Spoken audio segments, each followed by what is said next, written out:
오늘은 이제 여호수아 11장인데요. 여호수아 11장은 이스라엘 백성들이 가나안 북쪽에 있는 왕들과 싸워서 승리하는 내용의 이제 이야기입니다.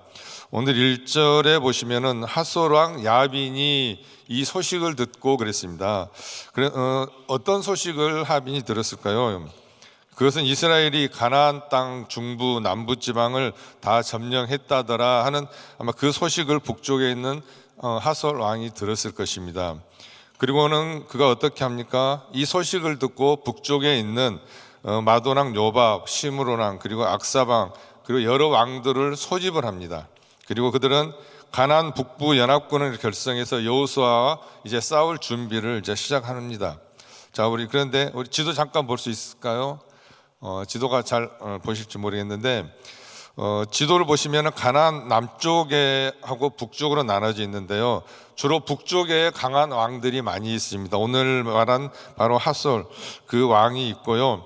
그 다음에 그 연합군들 북쪽에 계속 올라가면 두로, 시돈 그리고 적국과 관련된 나라들이 많이 있습니다. 거기가 그래서 적국의 영향을 받는 그런 나라들이 많이 있는데 나중에 아수르 그리고 바벨론 이런 굉장한 나라들이 저 북쪽을 통해서 이스라엘 이쪽을 공격을 해오죠. 이렇게 이스라엘 북쪽은 그런 나라들과 대등한 위치에 있는 강국들이 많았습니다. 그래서 그들과 싸운다는 게 여호수아에게는 상당히 부담스러운 일이 아닐 수가 없습니다. 우리 지도를 다시 한번 보여주실 수 있을까요? 자, 사해바다 밑에 사해가 있죠. 그 바로 위에 보시면 여리고가 있습니다. 그런데 전쟁을 저기 들어갈 때 여리고를 가장 먼저 치고 그 다음에 아이성을 치죠. 그런데 이 여리고를 먼저 쳤다는 게 넘어가는데 아주 교두보 역할을 합니다. 거점을 하죠. 저기 남쪽과 북쪽의 중간 지점을 지금 치고 들어가는 거잖아요. 만약에 아이성을 치지 못했다면은 북쪽과 남쪽에서 동시에 공격을 해 들어올 때 어떻게 감당해내기가 상당히 힘든 그런 상황입니다. 그런데 중간 지점 여리고와 아이성을 끊어버리기 때문에 남쪽은 남쪽대로 싸울 수 있고 북쪽은 북쪽대로 이렇게 싸울 수 있는 그러한 상황이 되어 있습니다. 그래서 전쟁에서 아주 중요한 요충지 하나님께서 하시는 이렇게 첫 번째 승리의 그 여리고는 앞으로 나아갈 전쟁에서 아주 중요한 위치를 차지하는 하나님께서 이끌어 가시는 아주 탁월한 작전이었다고 생각을 합니다. 자, 이런 상황에서 이제 11장 1절부터 15절까지는 북방의 왕들과 싸우는 그러한 내용이 기록되어 있습니다. 그리고 16절부터 23절까지에서는 이제까지 정복한 그 가나안 땅 전체를 요약하면서 공식적으로 가나안 정복 전쟁을 끝내는 그런 내용이 나옵니다. 오늘 본문의 마지막 절 23절 다시 한번 보실까요? 이와 같이 여호수아가 여호와께서 모세에게 이르신 말대로 그 온 땅을 취하여 이스라엘 지파의 구별을 따라 기업으로 주었더라. 그 땅에 전쟁이 그쳤더라 그랬습니다. 자, 그 땅에 전쟁이 그쳤다라고 기록하면서 이제 가나안 정복 전쟁 이제 공식적으로 마무리되었음을 우리에게 알려주고 있습니다. 이스라엘 백성들은 지금까지 가나안 정복 전쟁을 하면서 아주 치열하게 전쟁을 했습니다. 그러면 왜 그렇게 치열한 전쟁을 했을까요? 그거는 이스라엘 백성들에게 하나님께서 그 가나안 땅을 약속하셨기 때문에 그렇습니다. 전쟁을 하게 되면 누군가는 다치게 될 것이고 더러는 누군가는 죽음을 당하게도 됩니다. 하지만 그럼에도 이스라엘이 그렇게 치열하고 열심히 전쟁을 치렀던 이유는 하나님께서 이스라엘에게 이 가나안 땅을 유업으로 주셨기 때문에 그렇습니다. 그 유업을 얻기 위한 과정이 바로 가나안 정복 전쟁이었던 것이죠. 이런 내용의 여호수아를 읽고 묵상할 때 우리에게 특별한 은혜가 있는 것은 우리도 역시 이러한 비슷한 과정 속에서 우리의 삶을 살아가고 있다는 것입니다. 우리 역시 가나안 땅을 유업으로 받은 그 이스라엘 백성들처럼 우리는 하늘의 천국, 저 천국을 유업으로 정말 약속받은 하나님의 백성들입니다.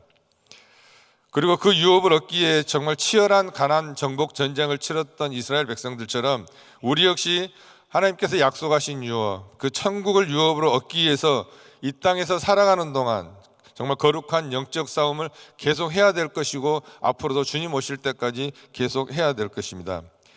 그런데 오늘 11장에는 그러한 하나님 나라의 유업을 얻기 위해서 우리에게 필요한 태도 한 두 가지를 말하고 있습니다. 먼저 두려워하지 말고 하나님을 의지하는 그러한 태도입니다. 11장 초반에 보시면은 하소랑 야빈이 이스라엘이 싸우러 온다는 그 소식을 듣고 주변의 나라들과 왕들을 모읍니다. 연합군을 결성합니다. 그런데 그 군인들이 어마어마하게 많다고 성경은 말합니다. 4절을 읽어보시면은 그들이 그 모든 군대를 거느리고 왔으니 민중이 많아 해변에 수단 모래 같고 말과 병거도 심히 많았으며 그럽니다.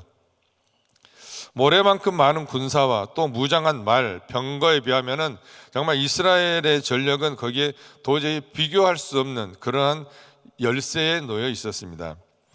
그러니 그런 연합군의 소식을 들었을 때 그 연합군 앞에서 이스라엘 백성들의 그 마음이 얼마나 두려웠겠습니까? 이길 수 없을 것 같던 그 마음에 이미 심적으로 패배해버린, 그리고 두려워하는 마음으로 사로잡혀 있었을 것입니다. 그런 이스라엘 백성들에게 하나님께서 말씀하시죠. 6절 상반절 보시면은 여호와께서 여호수아에게 이르시되 그들을 인하여 두려워 말라. 내일 이맘때에 내가 그들을 이스라엘 앞에 붙여 몰살시키리니 그랬습니다.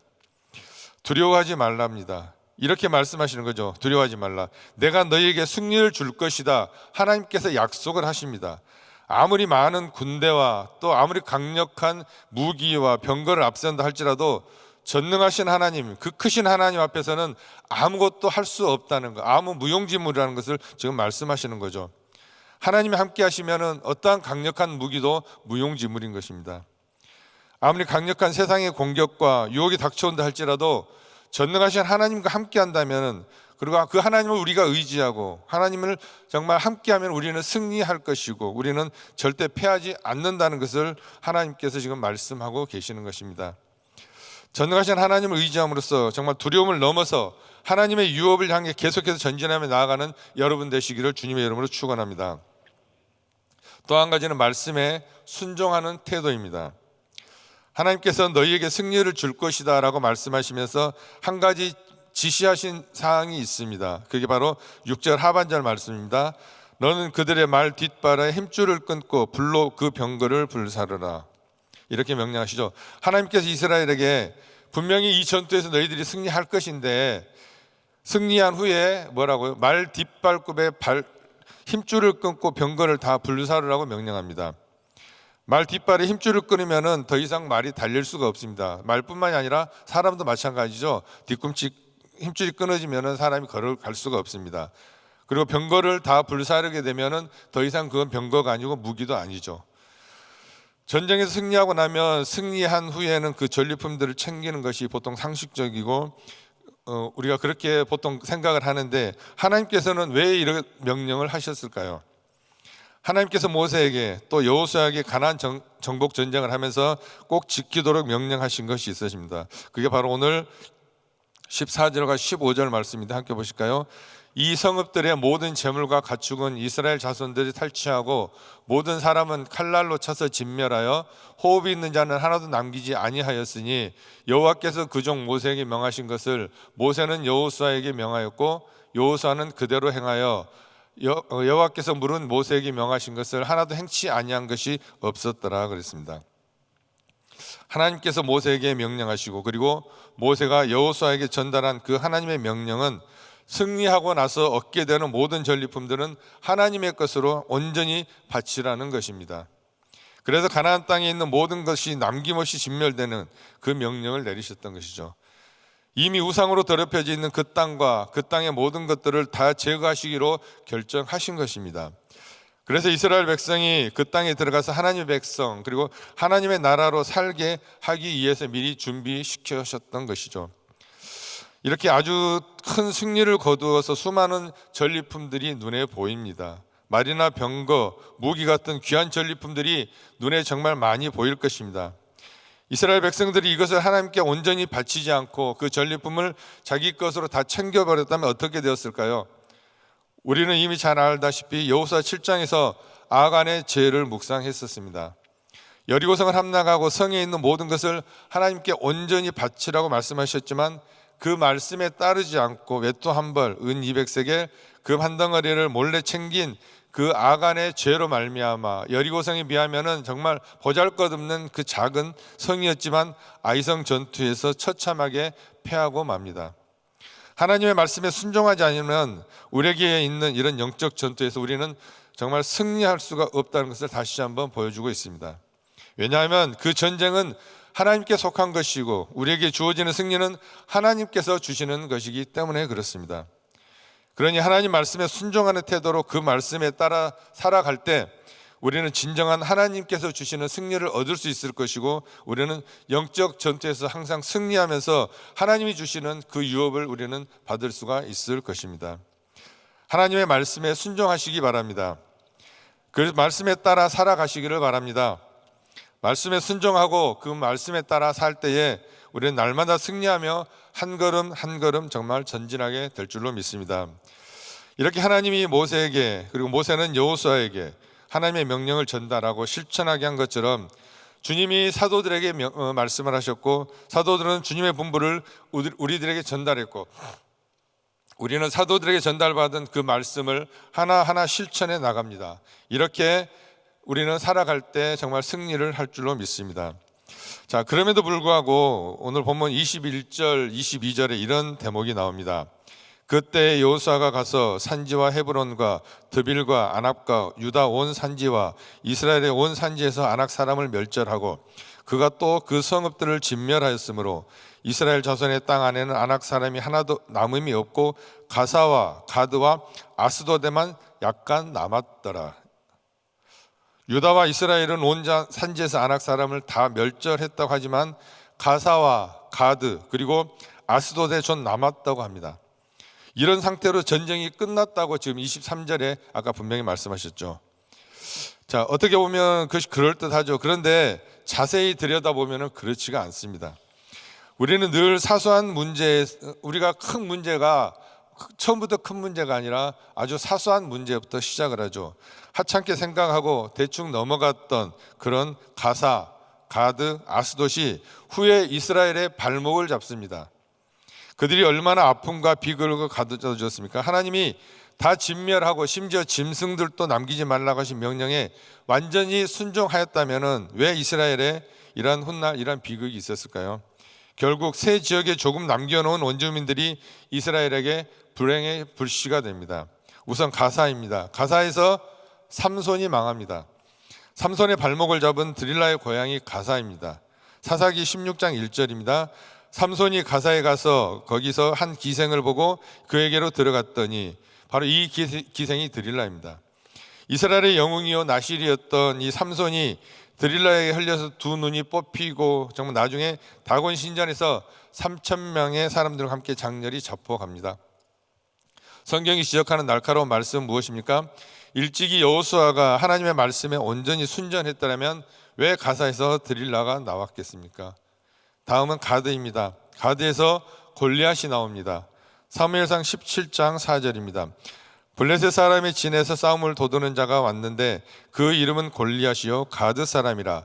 그 신장은 6규빗 한 뼘이요. 자, 골리앗이 하나님을 업신 여기며 조롱합니다. 그렇다면 아스돗은 이스라엘에게 어떤 악재로 다가왔을까요?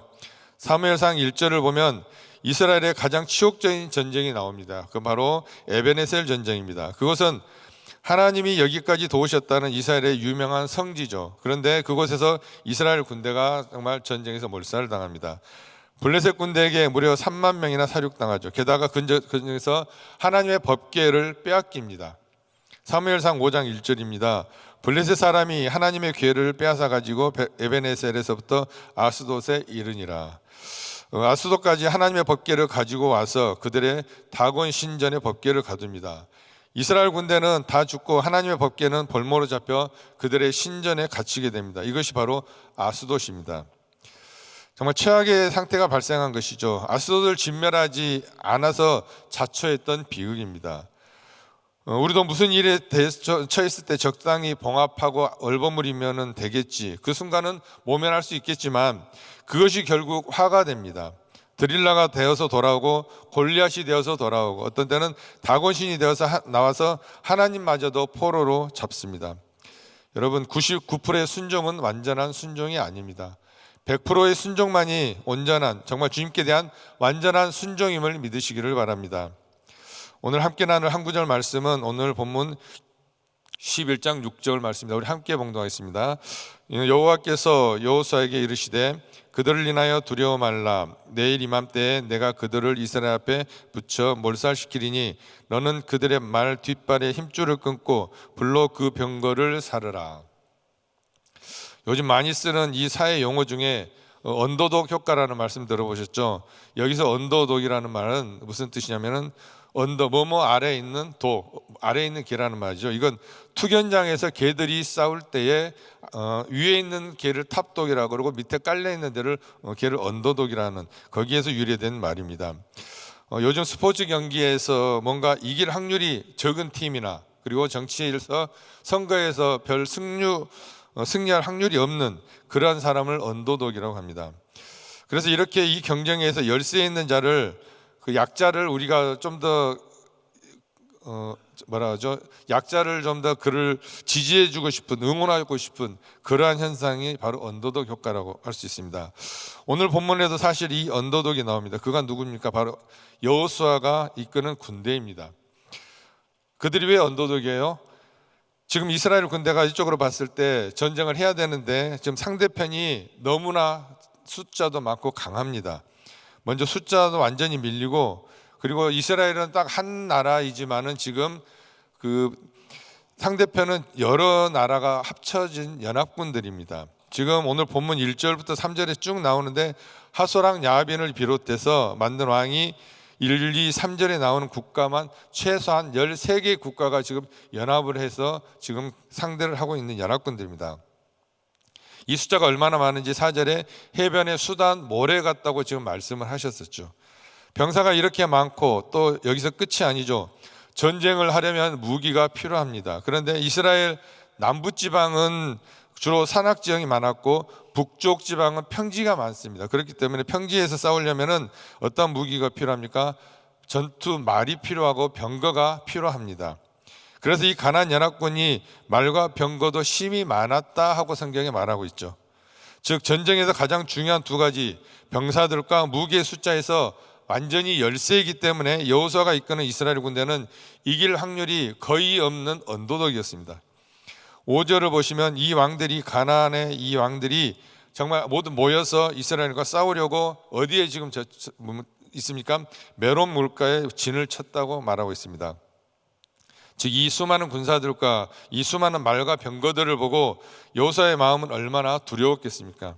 하나님께서 정말 바로 이때 여호수아에게 말씀하셨죠. 6절에 오늘 본문이었죠. 여호와께서 여호수아에게 이르시되 그들을 인하여 두려워 말라.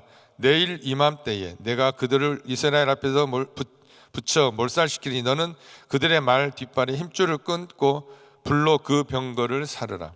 그렇죠. 하나님은 여호수아에게 두려워하지 말라고 말씀하시면서 언제? 내일 이맘때 정확히 시간까지 말씀하시고 그들을 몰살시키겠다고 말씀하십니다. 몰살이 뭡니까? 하나도 남김없이 완전히 다 처리하겠다는 거죠. 그들이 몰살될 것이니까 너는 한 가지 지켜야 될 게 있다. 그들의 발에 뒷발에 힘줄을 끊고 병거들을 불사르라 지금 말씀합니다. 이 하나님의 말씀을 들은 여호수아가 7절을 보니까 이스라엘 군사들을 합쳐서 그들이 진을 치고 있는 곳에 가서 급습을 합니다. 급습을 하고 그 결과가 어떻습니까? 8절을 보니까 여호와께서 그들을 이스라엘 손에 넘겨주셨기 때문에 그들을 격파하고 맨 마지막 보면 한 사람도 남기지 않고 다 쳐 죽였다 그렇게 말합니다. 즉 여호수아가 이끄는 이 군도가 정말 해변의 모래 같은 그 가나안 연합군의 군대를 한 사람도 남기지 않았다, 다 죽였다, 이 말 그대로 몰살시켰습니다. 몰살시켰으면 이제 여호수아가 해야 될 일이 무슨 일이죠? 마지막에 9절에 나오죠. 9절 여호수아가 여호와께서 자기에게 명하신 대로 행하여 그들의 말 뒷발에 힘줄을 끊고 불로 그 병거를 살랐더라. 여호수아가 하나님 말씀하신 대로 순종했습니다. 그런데 혹시 이런 생각 안 드세요? 아니 전쟁 그렇게 힘들게 전쟁했는데 정말 사람도 하나도 없이 다 죽이고 몰살시키고 왜 병거 무기까지 그렇게 다 불살라야 되는가? 왜 말의 힘줄까지 정말 죄 없는 그 말들까지 그렇게 몹쓰게 만들어야 되는가? 전쟁에서 가장 필요한 게 말과 병거, 군인들 아닙니까? 그런데 연합군 중에서도 좀 쓸만한 사람이 있으면 데려다가 쓸 수도 있잖아요, 훈련시켜서. 근데 사람은 뭐 훈련돼도 안 바뀔 수도 있으니까 사람은 그렇다 쳐요. 그런데 무기나 그리고 병거 같은 것은 배신할 일이 없잖아요. 그러면 그건 가져다 쓸 수가 있을 것입니다. 그러면 우리가 이걸 갖다 써서 다음에 전쟁에 써도 되겠지, 그런 생각을 했을 것입니다. 하나님은 바로 이런 생각을 경계했던 것이죠. 하나님께서는 애굽에서 여기까지 지금 이스라엘 백성들은 누구만 믿고 왔습니까? 바로 아무것도 없이 맨몸으로 나와서 하나님만 믿고 지금 여기까지 온 이스라엘 백성들이 가나안에 입성해서 하나님이 아닌 그 사람, 그 무기, 그 병거들을 의지하게 될 때 하나님께서는 이것을 아예 애초에 차단하기 위해서 그것을 없애신 것입니다. 생각해 보면 해변에 모래같이 수많은 병사와 무기를 가지고도 지금 연합군들은 이스라엘 백성에게 패했단 말입니다. 절대 열세였던 언더독이었던 이스라엘의 그 군대가 승리를 했습니다. 왜 그렇습니까? 하나님께서 그들을 이스라엘 손에 넘겨주셨기 때문에, 즉 전쟁은 하나님께 속한 것이지 사람에 속한 것이 아니고 사람과 무기에 있는 것이 아니다는 것입니다. 그러니까 그 사람들, 그 말, 병거 아깝게 느껴질지라도 모두 다 버려라, 그 말씀입니다. 너희가 의지할 것은 사람이 아니라 무기가 아니라 오직 나 여호와, 오직 여호와만을 온전히 의지해라. 이것이 지금 하나님께서 그들과 우리에게 주시는 온전한 뜻인 것입니다. 사랑하는 성도 여러분, 오늘날 우리 크리스찬들, 우리 예수 믿는 사람들이 정말 뭔가 이 세상의 기준으로 볼 때에 어떤 경우는 우리가 언더독으로 보일 때가 있습니다. 저는 그럴 때가 느껴졌어요. 우리 학생들 보면은 청년들, 이 주일날 공부해야 되는데 교회 와서 하루 종일 있고, 그런 거 보면은 다른 학생들 다, 친구들은 지금 학원에 다니고 공부하고 다 그러잖아요. 애들 갔는데 자기 개발하는 시간도 갖고 하는데 상대적으로 뭔가 우리는 뒤처져 있는 것, 그런 생각이 들 때가 있습니다. 어른들도 마찬가지죠. 주일날 가게에 가서 문 열고 또 주일에 골프도 치러 가고 여행도 다니고 얼마나 좋습니까?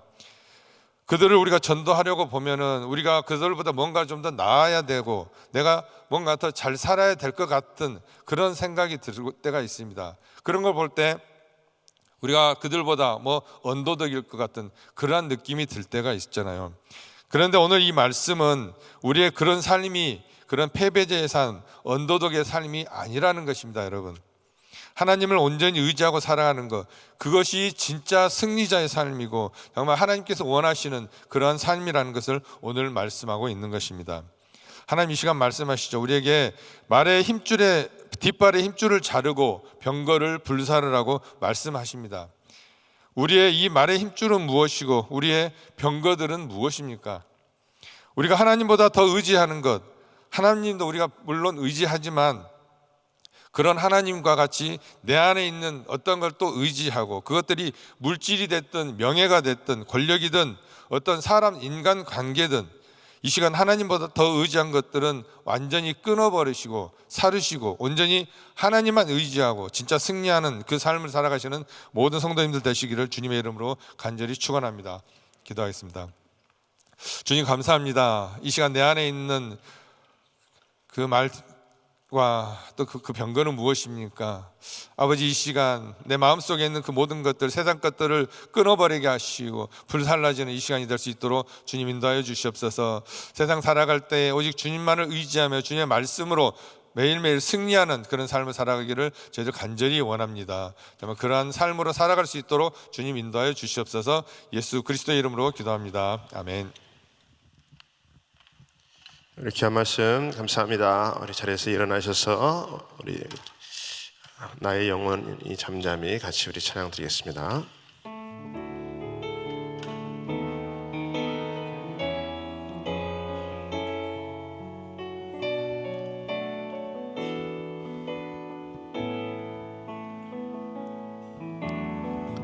나의 영혼이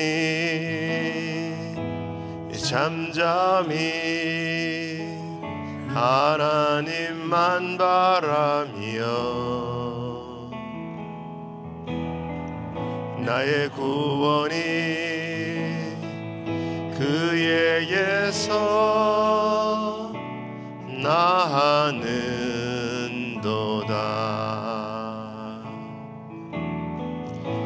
나의 영혼아 잠잠히 하나님만 바라라. 나의 소망이 저에게서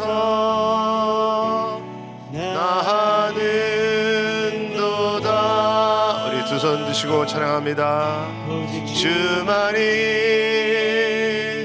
나의 반석, 나의 구원이시니 오직 주만이 나의 산성, 내가 요동치 아니하리. 오직 주만이 나의 반석, 나의 구원이시니 오직 주만이 나의 산성, 내가 요동치 아니하리. 아멘. 우리 하나님께서 우리에게 두려워하지 말라는 것은 여호와께서 명하신 대로 이루시겠다라고 약속하셨기 때문에 그렇습니다. 그래서 우리 생각은 두렵지만 하나님의 말씀은 두려워하지 말아라, 내가 명한 대로 이루리라, 이렇게 약속하셨기 때문에, 그래서 우리 생각보다 하나님 생각으로 더 의지하셔서 여러분 주님 생각하셔서 두려움을 떨쳐내시고 그분이 명한 대로 이루시는 그런 삶으로 영광을 돌리시킬 수 있기를 예수 이름으로 축원합니다. 우리 마음에 소원이 있으신 분들은 가슴에 손을 모시고 아픈 분들은 아픈 곳에 손을 모시기 바랍니다. 우리 아버지 하나님, 이 시간에 예수의 이름으로 하나님 앞에 기도합니다. 아버지 하나님, 마음에 소원이 있는 자들이 주님 앞에 가슴에 손을 모으고 응답받기 원하여 주님 앞에 기도합니다. 우리 하나님, 마음의 소원을 이루어 주시옵소서.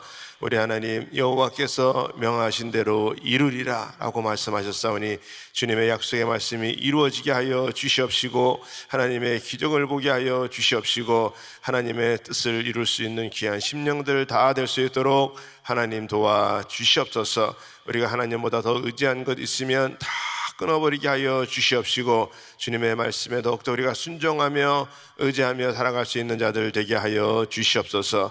우리 하나님, 모든 막힌 것들을 열어 주시옵시고 묶인 것들이 다 예수의 이름으로 풀어지게 하여 주시옵소서.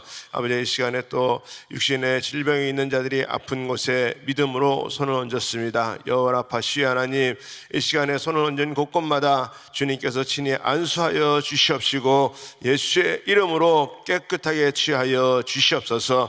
우리 주님의 역사가 나타나게 하여 주시옵시고 주님께서 명하시는 것들이 이루어지게 하여 주시옵시고 하나님의 약속의 말씀이 어제와 오늘이나 영원토록 동일하심이 증거될 수 있도록 깨끗하게 치유하여 주시옵시고 회복시켜 주시옵소서. 내가 나사렛 예수의 이름으로 명하노니 깨끗함을 받을지어다, 치유받을지어다, 강건할지어다. 모든 질병은 예수의 이름으로 명하노니 떠나갈지어다. 우리 하나님, 오늘도 새 힘을 허락하여 주시옵시고 강건하는 시간 될 수 있도록 하나님의 은혜 베풀어 주시옵소서. 특별히 아버지, 우리 사랑하는 성도님들 주님 기억하시고 여러 가지 어려운 가운데 우리 하나님께서 다 아버지 회복되는 역사 있게 하시고 또 특별히 아버지 병상에서 있는 자들 우리 주님 친히 찾아가셔서 안수하여 주시옵시고 예수의 이름의 능력이 나타날 수 있도록 하나님의 은혜 베풀어 주시옵소서. 우리 모든 단기 선교팀들에게도 하나님의 은혜가 있게 하시고 우리 담임 목사님 또 귀한 사역 가운데도 아버지 오늘 하루도 하나님의 은혜로 풍성케 채우시는 시간 될 수 있도록 하나님 은혜 베풀어 주시옵소서. 지금은 우리 주 예수 그리스도의 은혜와 하나님의 크신 사랑과 성령님의 역사와 교통 인도하심이 하나님보다 더 의지하는 것은 다 이 시간에 내려놓고 주님을 더욱더 바라보고 주님이 이루시는 일들을 묵도하며 살아가기 원하는 모든 심령들 머리 위에, 가정 위에, 기업 위에 지금으로부터 영원토록 함께 할지어다. 아멘.